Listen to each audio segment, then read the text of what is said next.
20 പരിഷ്കാരങ്ങൾ ഒറ്റയടിക്ക് നടപ്പാക്കാൻ ശ്രമിച്ചപ്പോൾ അത് പരാജയപ്പെട്ടു. പക്ഷെ നിങ്ങൾ അതിൽ വ്യത്യസ്തമായിട്ട് 1 by 1 ആയിട്ട് 1-2 പരിഷ്കാരങ്ങൾ ആദ്യം ഇംപ്ലിമെന്റ് ചെയ്ത് അതുപോലെ തന്നെ നിങ്ങൾ റിവ്യൂ ചെയ്യാൻ തീരുമാനിച്ചു. അങ്ങനെ പഴുതുകളില്ലാത്ത രീതിയിൽ നടപ്പാക്കാൻ ശ്രമിക്കുന്നത് കൊണ്ട് വളരെ നല്ലൊരു കാര്യമാണ്.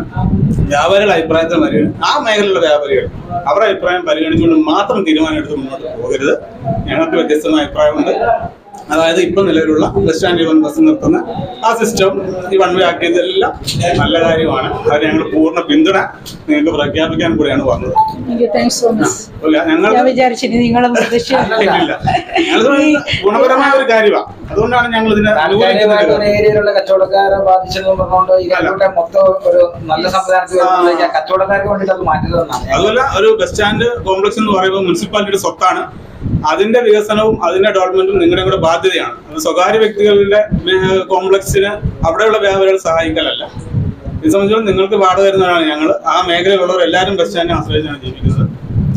സ്റ്റോപ്പാണ്. ഒരു ജംഗ്ഷനിൽ നിന്ന് 100 മീറ്റർ മാറിയല്ലാതെ ബസ് സ്റ്റോപ്പ് പാടില്ല എന്ന് ട്രാഫിക് റൂളുണ്ട്, റിക്കിന്റെ നിയമമുണ്ട്. ഇപ്പൊ നമുക്ക് റോഡ് ഫ്രീ ആയിട്ട് കൊടുക്കണമെന്ന് തന്നെയാണ് ട്രാഫിക് റൂൾ. റോഡ് എപ്പോഴും ഫ്രീ ആയിട്ട് ഇടണം. അവിടെ വഴിയിറക്ക കച്ചവടം പാടില്ല, അനന്തരമായ പാർക്കിംഗ് പാടില്ല. ഇപ്പൊ ആ റോഡ് ഫ്രീ ആണ്. അവിടെ കൊണ്ട് ബസ് ഇടുമ്പോൾ റോഡ് ഫ്രീ ആകുന്നില്ല. പുറകെ വരുന്ന വാഹനങ്ങൾ കടന്നു പോകാൻ പറ്റാത്ത ഒരു സാഹചര്യമാണ് ഉണ്ടായിക്കൊണ്ടിരുന്നത് ഇത്രയും കാലം. ഇപ്പൊ ആ റോഡ് ഫ്രീ ആണ്, ട്രാഫിക് ബ്ലോക്ക് ഇല്ല. അതുകൊണ്ട് ചെയർപേഴ്സണെയും സമിതി ഞങ്ങൾ അഭിനന്ദിക്കുകയാണ് ഇക്കാര്യത്തിൽ. ഞാനോട് ഇത് ആരംഭിച്ചപ്പോൾ മുതൽ മുഴുമിന്റെയിലാണ്. ഈ സമയം വരെയും പല രീതിയിലുള്ള പ്രഷറിലൂടെ നമ്മളെല്ലാവരെയും കേൾക്കണമല്ലോ. കേട്ടിട്ട് ഈ പറഞ്ഞ രീതിയിൽ നമ്മൾ മാക്സിമം എല്ലാവരുടെയും ഭൂരിപക്ഷ തീരുമാനം ഇത് തന്നെയായിരുന്നു. പ്രത്യേകിച്ച് പ്രൈവറ്റ് ബസ് സ്റ്റാൻഡിന് ഒരു 50 മീറ്റർ ഉൾപ്പെടെ ഒരു സ്റ്റോപ്പിന്റെ ആവശ്യമില്ലെന്നാണ്. എന്നാലും വ്യാപാരികളുടെ ഒരു വിഭാഗം തന്നതിന്റെ അടിസ്ഥാനത്തിൽ 2 കാര്യങ്ങളായിരുന്നു അവർ നമ്മളോട് അറിയിച്ചിരുന്നത്. ഒന്ന്, ചരക്ക് വാഹനങ്ങൾ നമ്മൾ 8 മണി മുതൽ 11 മണി വരെ നമ്മൾ അങ്ങനെ പറഞ്ഞിരുന്നു. അപ്പോൾ അത് കഴിഞ്ഞ് ആദ്യം അവർ ആവശ്യപ്പെടും, വീണ്ടും നമ്മളതിലെ സമയം കുറച്ചു കൊടുത്തു. പക്ഷെ അതും അവർ സമ്മതിച്ചില്ല. പിന്നെ ഈ 1 way ആക്കിയതുകൊണ്ട് വലിയ ബ്ലോക്ക് ഇല്ലാത്തതുകൊണ്ടും ഒത്തിരി ദൂരയിൽ നിന്ന് കിലോമീറ്ററോളം വാഹനങ്ങൾ വരുന്നത് കൊണ്ടും നമ്മുടെ വ്യാപാരികൾക്ക് വേണ്ടി നമ്മളത് വിട്ടുവീഴ്ച ചെയ്ത് അത് ഒഴിവാക്കി കൊടുത്തു. പിന്നെ 2ാമത്തെ ബസ് സ്റ്റോപ്പിന്റെ ആയിരുന്നു. അപ്പോൾ നമ്മൾ ഇത് പൂർണ്ണമായിട്ടും ഒഴിവാക്കാനുള്ളൊരു തീരുമാനത്തിലേക്ക് കൗൺസിലിൽ ഭൂരിഭാഗം കൗൺസിലർമാരും ആവശ്യപ്പെട്ടപ്പോഴും വ്യാപാരികളിൽ കുറച്ചുപേരെ കേട്ടുകൊണ്ട് മാത്രമാണ് നമ്മൾ ഈ ഒരു പാലായിലെ വാഹനങ്ങൾ, പാലായിൽ വരുന്ന ബസ് മാത്രം നമ്മൾ അവിടെ ഒന്ന് ഇറക്കാനായിട്ടുള്ളൊരു അനുമതി കൊടുത്തിരിക്കുന്നത്. ഈ പറഞ്ഞ രീതിയിൽ പ്രത്യേകിച്ച് നിങ്ങൾ അറിയേണ്ട കാര്യം, നമ്മൾ മാസ്റ്റർ പ്ലാൻ നമ്മൾ അംഗീകരിച്ചു കഴിഞ്ഞു. അത് ഔദ്യോഗികമായിട്ട് നമ്മൾ ഉടനെ പ്രഖ്യാപിക്കും. ഒരു 30 വർഷത്തെ ദീർഘവീക്ഷണാടിസ്ഥാനത്തിലുള്ള ഒരു മാസ്റ്റർ പ്ലാനാണ് നമ്മൾ അംഗീകരിച്ചിട്ടുള്ളത്. പ്രത്യേകിച്ച് നമ്മളിപ്പോഴും ഗ്രാമപഞ്ചായത്തിൻ്റെ അതേ അടിസ്ഥാനത്തിൽ, അല്ലെ ഗ്രാമങ്ങളെല്ലാം നഗരവൽക്കരിക്കപ്പെട്ടുകൊണ്ടിരിക്കുകയാണ്. പക്ഷെ അപ്പോഴും നമ്മൾ ഗ്രാമത്തിൻ്റെതായിട്ടുള്ളൊരു അവസ്ഥയിലാണ് നമ്മുടെ മുനിസിപ്പാലിറ്റി നിൽക്കുന്നത്. അതിൽ നിന്ന് മാറ്റം വരണം. പ്രത്യേകിച്ച് വാഗമൺ പോലുള്ള ടൂറിസ്റ്റ് പ്ലേസുകൾ, അതിൻ്റെ ഗേറ്റ് വേ ആണ് ഈരാറ്റുപേട്ട എന്ന് പറയുന്നത്. സഞ്ചാരം വളരെ ദുഷ്കരമായ ഒരവസ്ഥയിലാണ് നഗരസഭ ഇങ്ങനൊരു തീരുമാനം എടുത്തത് തന്നെ. നിങ്ങൾ പറഞ്ഞ പോലെ തന്നെ നിങ്ങളുടെ പൂർണ്ണമായിട്ടുള്ള പിന്തുണയിൽ തീർച്ചയായിട്ടും നിങ്ങളെല്ലാവരെയും അഭിനന്ദിക്കുന്നു. എല്ലാവരും ഈ കാര്യങ്ങൾ ഇന്നല്ലെങ്കിൽ നാളെ തീർച്ചയായിട്ടും ഉൾക്കൊള്ളുമെന്ന് തന്നെ ഒരു പൂർണ്ണ വിശ്വാസം നമുക്കുണ്ട്. കാരണം എല്ലാവരെയും കേട്ടുകൊണ്ടും ആരെയും മാറ്റി നിർത്താതെ ചെറിയ കാര്യങ്ങളിൽ പോലും ശ്രദ്ധ ചെലുത്തിക്കൊണ്ടും അവരെ കേട്ടുകൊണ്ടുമാണ് നമ്മൾ ഈ സംവിധാനങ്ങൾ, പ്രത്യേകിച്ച് 12-ാം തീയതി ആരംഭിച്ച ട്രയൽ റൺ മുതൽ 28-ാം തീയതി വരെ നമ്മൾ അതിലുള്ള മാറ്റങ്ങൾ തുടർന്നുകൊണ്ടേ ഇരിക്കുമായിരുന്നു.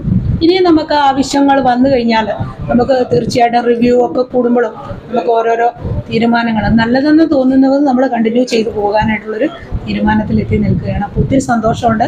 തീർച്ചയായിട്ടും വ്യാപാര സുഹൃത്തുക്കൾ തന്നെ ഇത് വന്ന് ഈ ഒരു തീരുമാനം അറിയിച്ചത്.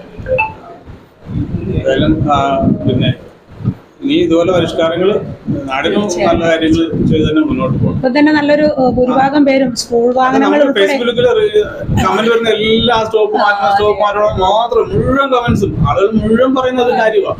1-2 ആളുകൾ മാത്രമേ അത് നിലനിർത്തുന്നു പറയുന്നുള്ളൂ.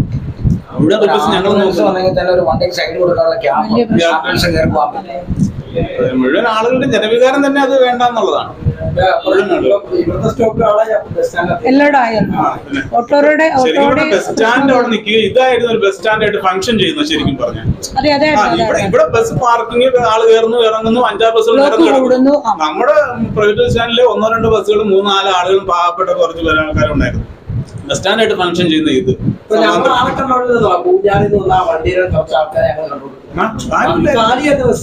അതായത് തൊടുപുഴയ്ക്ക് വരുന്ന ബസ്സുകൾ ഇവിടെ വന്നിരുന്നു തൊഴിലുള്ളവർ ഇവിടെ വന്ന് കയറുക കാരണം അവർക്ക് സീറ്റ് കിട്ടും. ബസ് സ്റ്റാൻഡിൽ വന്ന് സീറ്റ് കിട്ടുന്നത്. മങ്കൊമ്പൂർ ബസ് പാലായിന്ന് വരുമ്പോൾ ഇവിടെ നിന്ന് മങ്കൊമ്പൂർ കയറുക. അവർ ബസ് സ്റ്റാൻഡിൽ വന്ന് നിൽക്കുന്നില്ല, ഇവിടെ നിന്ന് കയറുക. അങ്ങനെ മുഴുവൻ ആളുകൾ ഇവിടെ നിന്ന് കയറുന്നത് ഒരു ബസ് സ്റ്റോപ്പാണ്. അത് ബസ് സ്റ്റാൻഡ് ആയിട്ട് ഫംഗ്ഷൻ ചെയ്തുകൊണ്ടിരുന്നു. അതിനൊരു മാറ്റം. ക്രൗഡ് കൂടുതൽ ഇവിടെയായിരുന്നു. ഇവിടെ നിന്ന് ക്രൗഡ് കൂടുതൽ.